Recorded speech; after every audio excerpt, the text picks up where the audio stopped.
Hello বন্ধুরা, আবারও চলে এলাম একটা নতুন রান্না নিয়ে। আজকে রান্না করব ভোলা মাছের ঝাল। তার জন্য এখানে মাছগুলো ভালো করে পরিষ্কার করে ধুয়ে নিয়ে নুন হলুদ মাখিয়ে রেডি করে রেখেছি। এদিকে ফ্রাই প্যানে দিয়ে দিচ্ছি পরিমাণ মতো সর্ষের তেল। তেল গরম করে নিয়ে তারপর মাছগুলো ভেজে নিতে হবে।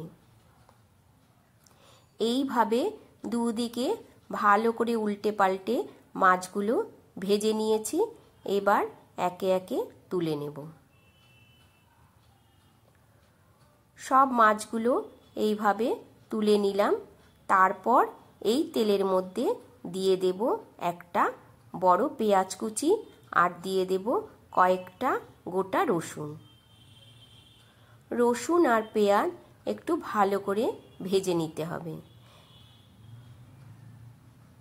লাল করে ভাজা হয়ে গেলে পেঁয়াজটা, তারপর এর মধ্যে দিয়ে দিচ্ছি বেটে রাখা মশলা। এখানে আমি পেঁয়াজ, কাঁচা লঙ্কা, দুটো শুকনো লঙ্কা, 1 চামচ কাশ্মীরি লঙ্কার গুঁড়ো আর দিয়ে দিচ্ছি পরিমাণ মতো নুন আর হলুদ। এবার ভালো করে মশলা কষিয়ে নিতে হবে।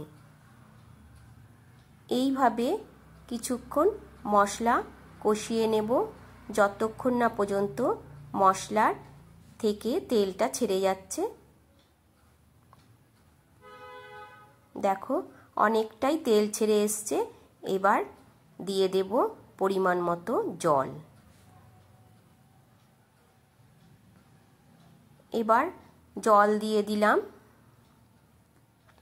জল দিয়ে তারপর কিছুক্ষণ একটু ফুটিয়ে নিয়ে দিয়ে দেব ভেজে রাখা মাছ।